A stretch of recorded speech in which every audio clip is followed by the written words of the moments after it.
Olá, tudo bem? Eu queria falar um pouquinho hoje sobre o autismo e algumas coisas eu acho muito importante para que a gente saiba desse espectro, né?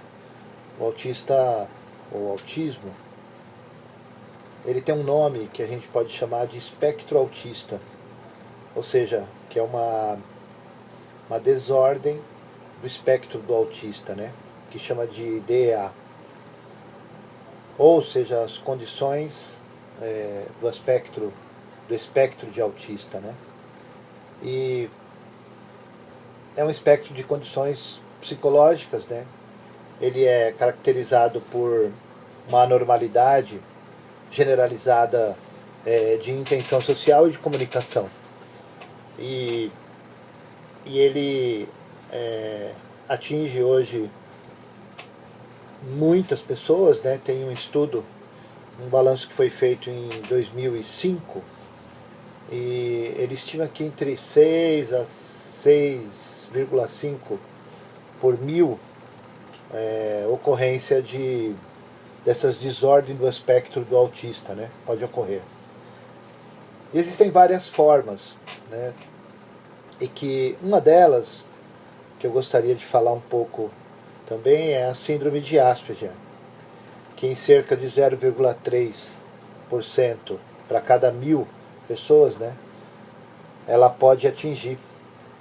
Tem também o transtorno degenerativo da infância, a síndrome de Rett, né, que são mais raras. E na maioria dos casos do autista, acontece na infância, né? E muitas vezes a gente acaba não percebendo, né? Porque as principais características, né, que definem essa desordem do espectro do autista são debilidades de comunicação, de interação social, né, junto a interesses ou atividades restritos e respectivos, né, são sintomas individuais que ocorrem numa população geral e não permanecem e não tem muita relação em si. Então o autista é por isso que a gente chama de um espectro, um complexo, né, é uma síndrome, e a gente tem que caminhar passo a passo, né? Ao contrário de muitas crenças que existem, as crianças autistas não preferem estar sós, né? Elas querem fazer e manter amizades. Porém, os estímulos delas são diferentes, né? Elas são pessoas que vivem num mundo específico, né? Então é muito importante que a gente tenha que a gente entenda um pouco sobre isso. Eu tenho cuidado de alguns pacientes com autismo. Eu tenho percebido que é muito delicado tratar, porque eles são individualizados, né? Eles não são, não tem como você fazer um padrão de tratamento. Cada um das crianças que tem o autismo, seja ele que grau for e que situação for, a gente precisa ter um tratamento específico, né? Então, para que serve o tratamento psicanalítico ou psicológico para o paciente com autismo, seja ele que grau for? A ideia é diminuir os déficits que são associados à tensão familiar e à tensão com a própria pessoa que tem esse espectro, essa síndrome chamada de autista, né? E então a gente precisa conhecer um pouco, né? A gente precisa entender a particularidade de cada um, né? Como eu falei, por ser um espectro ou uma síndrome, ela requer um cuidado muito especial. Então, cada pessoa especificamente precisa ser tratado de forma individual. O autista em si, ele acaba tendo um mundo só dele, né? Diferente do nosso mundo. Então, no nosso mundo, nós trabalhamos como? Por sentidos, né? por instintos, por sentido, e particularmente a gente vê o mundo através dos nossos olhos, através do cheiro, através da fala, através da audição, através do toque, né? O autista, ele tem todas essas funções também. Porém, ele vive num mundo diferente do nosso, né? Para o autista, ele olha especificamente algumas coisas, né? Por isso que eles acabam repetindo a mesma ação. Não existe uma definição hoje, existem vários trabalhos, mas não existe uma definição de que mundo que eles estão, que parte eles estão. Mas nós sabemos que nós vemos o mundo através dos nossos instintos. Então, uma das coisas muito importantes para quem vai cuidar, ou quem quer ser cuidador de pacientes ou de familiar com autismo, é muito importante que a gente observe como que essas pessoas acabam vendo o mundo, né? Como eu falei, não existe um tratamento padrão que seja melhor ou pior, né? Geralmente, o trabalho é associado às necessidades daquele paciente especificamente. Então, claro, o amor, o carinho, o respeito, né, são coisas muito importantes que nós podemos entender, né, no autismo. Eu, particularmente, nos meus tratamentos, né, eu tenho percebido que cada criança, cada pessoa que tem o autismo, o espectro de autismo, essa desordem, né, intelectual, de interesse, de ver, necessita de um cuidado muito especial, de um olho muito especial, né? E um olhar especial significa diminuir um pouco os nossos julgamentos, diminuir um pouco aquilo que a gente acha que é correto e certo, e aumentar a nossa observação real dos fatos que estão acontecendo, né? Porque cada paciente com autismo, ele tem uma carência específica, né? Ou seja, eles necessitam de cuidados especiais. Por exemplo, tem alguns pacientes com síndrome de Asperger ou com o autismo em si, que eles são hiperativos, né? Se eles forem hiperativos, é muito importante que você faça um acompanhamento com um neurologista, né? Por quê? Porque, paralelo a isso, pode ter uma disritmia cerebral, que através do eletroencefalograma, o médico pode observar. E existem medicamentos que hoje você pode ministrar a essas pessoas e elas diminuir um pouco essa hiperatividade. Diminuindo a hiperatividade, a gente pode observá-las com mais tranquilidade. Existem outros pacientes que, em vez da hiperatividade, eles têm a letargia. Eles acabam tendo ações letárgicas, ações lentas, né? E que também precisam ser observadas. Então é muito importante para o paciente autista que ele tenha um acompanhamento neurológico, né? Um acompanhamento psicológico, que os pais e os parentes mais próximos, os amigos, tenham informações sobre o autismo, né? Porque na realidade eles não têm nenhum tipo de retardamento, eles não têm isso. Eles acabam tendo uma outra forma de ver a vida, uma outra forma de ver as situações.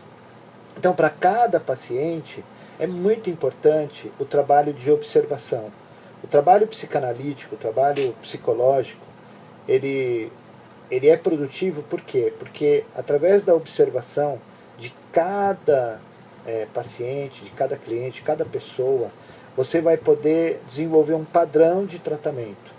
Alguns você vai poder trabalhar com eles a parte comportamental, com outros a parte cognitiva, né? Outros apenas tomando medicamento eles vão ter melhoras. Veja, eu não estou aqui falando sobre a cura do autismo e nem eu não sou médico, não quero falar nesse sentido, né? Eu sou um psicanalista clínico que tenho tido alguns casos e tido a oportunidade de fazer um trabalho coadjuvante frente a essas crianças particularmente, né? E o que eu tenho visto? Que se você se dedica em mostrar para eles alguns comportamentos, que se você se dedica para eles, mostrando que eles estão inseridos no mundo, eu tenho visto algumas melhoras significativas no quadro. Então eu me sinto desafiado a fazer isso, a tratar individualmente cada paciente com autismo, né? Porque o mais importante é poder mostrar para os familiares, mostrar para ele mesmo que ele pode ser inserido, ele pode trabalhar no mundo dele, mas ele pode ser inserido também na sociedade, ele pode desenvolver algumas aptidões, porque o autista em si, ele tem algumas capacidades específicas e repetitivas, né? E que eles podem, até dependendo do grau e dependendo da situação, desenvolver até um trabalho, e eles trabalharem, e eles terem motivação para desenvolver um trabalho e ser inserido no nosso mundo, né? O que, o que eu gostaria de desafiar você com essas palavras, por isso que eu te falei, eu não tenho intenção nenhuma e não quero ser nada técnico, nem teórico, né? Porque às vezes ser técnico e teórico, a gente tem, é só você procurar no Google, na internet, você vai ter um monte de trabalho, um monte de pesquisa. A minha expectativa não é essa, eu não quero ter teoria sobre o autismo, sobre a síndrome de Asperger, eu não quero ter teoria, eu tenho trabalhado especificamente com algumas pessoas assim, e eu tenho tido resultado tratando eles com respeito, com carinho, e dedicando tempo para ouvi-los, né? E incentivando os pais a diminuir os julgamentos, diminuir as tensões, parar de olhar em volta e comparar a criança e ver aonde que ela tem potencialidade para ficar bem e melhorar. Então, o desafio para tratar um autista é conhecer muito, né? Ler, mas isso não vai fazer um padrão. Então, o que mais eu estou querendo dizer é que não existe um padrão para tratar um paciente com autismo. Não existe, né? Cada caso é um caso. É um desafio para a ciência, é um desafio para a psicologia, é um desafio para a neurologia, né? Por quê? Porque o cérebro dele acaba tendo todas as funções, só que elas acabam sendo diferentes daquilo que a gente tem como padrão de mundo, né? Porque nós temos o padrão, como eu falei, do mundo através dos nossos sentidos, né? Só que os sentidos que um paciente com autismo tem é totalmente diferente. Então, como eu falei, não é nada científico, mas eu entendo que através do amor, através da paciência, através do respeito, e muito mais importante é ouvi-los, percebê-los, entender qual tipo de repetição, como que funciona, né? Eu tenho falado, quando você tem um paciente ou um familiar com autismo, assim, não mexa nas coisas dele, né? Se você puder deixar o quarto dele como ele quer, se você puder entender como que ele gosta de se alimentar, né? O toque para ele é algo muito ruim, então cuidado com o toque. Normalmente eles não olham dentro dos olhos, e dá a entender para o nosso mundo onde nós vivemos que quando uma pessoa não olha nos olhos, ela não quer nos entender, mas isso não é real com o autista, não é real. O olho dele é voltado para o mundo que ele está vendo. E eu e você não sabemos qual o mundo que ele está vendo. Então eu preciso respeitá-lo. Por isso que é daí que eu estou falando do respeito que a gente tem que ter com o autista, né? Porque o mundo dele, as gavetas que estão no cérebro dele são diferentes da nossa. Eu não estou falando que eles são inferiores ou superiores, estou falando que eles são diferentes. E o respeito a essas diferenças tem que partir de nós que estamos perto, né? Então, qualquer tipo de comparação ele é muito complicada. É sempre muito importante você ter 2, 3, 4 profissionais trabalhando junto com essa pessoa com autismo. Né? Às vezes o método que serviu para um não vai servir para outro. Então, o meu desafio, e desafiando você que está me ouvindo um pouco sobre autismo, você viu que eu não quis escrever aqui o que é e nem é uma teoria. É desafiar você a dedicar para ele amor, para dedicar para ele respeito e tempo. Para os pais que estão me ouvindo, para os familiares, dedique tempo a ele, preste atenção no que ele está produzindo como ação, para ver se a gente consegue compreender. Né? Procure uma ajuda profissional, leve ele num neurologista, é muito importante ter um acompanhamento do neurologista, e esse neurologista tem que conhecer um pouco sobre autismo. É muito importante, se você quiser, levar num psiquiatra, né, para que ele veja todas as faculdades mentais dele. Leve num profissional, psicólogo ou psicanalista, que tenha conhecimento da síndrome, do espectro do autismo, né, dessa disfunção que ele tem. Leve a um profissional, acompanha. Os pais, vocês que estão me ouvindo, os familiares, entendam sobre essa patologia, é uma doença. E o que eu tenho feito? O que eu tenho falado? Né? Eu tenho tentado dividir a pessoa da doença. Entender que a pessoa eu amo, e a doença eu tenho que respeitar. Como que eu respeito essa doença chamada autismo? Entendendo sobre ela, entendendo tudo que eu puder, tentando aplicar de maneira sábia aquilo que eu venho aprendendo. E com o paciente requer amor, a pessoa requer amor, requer respeito, requer carinho. Né? Eu não posso confundir uma atitude da pessoa quando ela está com a doença em si. Então eu preciso aprender a dividir a pessoa da doença. Quando eu consigo fazer isso, eu acabo tratando a pessoa com muito mais amor e respeito. Amor à pessoa e respeito à doença. Não é uma briga, não é uma guerra, né? É um trabalho de respeito. Porque quando eu respeito a doença, eu acabo olhando para ela de forma diferente. Quando eu não a respeito, eu acabo vendo todo. E às vezes eu posso perder a paciência, eu posso entrar em tensão, né? E é isso que vai me gerar outros problemas. Então eu preciso ver no meu paciente ou no meu familiar, naqueles que eu trato, naqueles que eu cuido, que tem autismo, como que eles funcionam. Quando eu descubro como eles funcionam, eu estou o quê? Respeitando a enfermidade, a doença que ele tem. Né?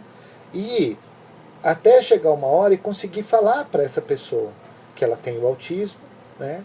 E que o autismo é algo que vai acompanhar ele durante a vida toda. Então eu preciso ter respeito.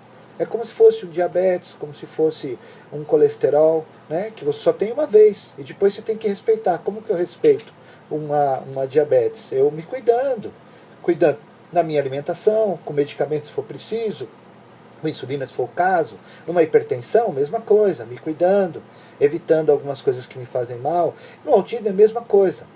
Ele entendendo como que ele funciona.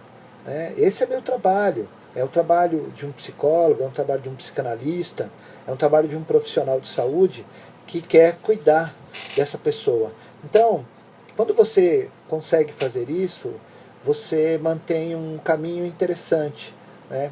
Eu tenho hoje um paciente com síndrome de Asperger e eu tenho percebido a melhora dele nesse sentido. Né?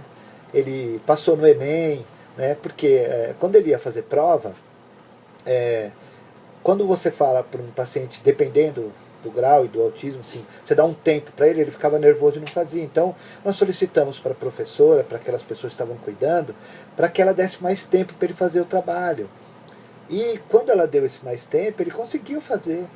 Então, são pessoas que estão trabalhando para ser inserida. Então, é importante você que é pai ou familiar, comunicar as pessoas da escola, as pessoas do clube onde você faz parte, da igreja onde você faz parte, que o seu filho ou a pessoa que você está cuidando, seja ela quem for, que ela tem o autismo. E que o autismo ele precisa ser respeitado. né? Respeitado, as características dele. Vai ter coisa que ele vai fazer, mas não é ele que está fazendo, é a própria enfermidade. Né? E quando for doença, a gente respeita. E quando for a pessoa, a gente ama. Né? Então, esse bate-papo, eu espero que você tenha me acompanhado até aqui. Eu não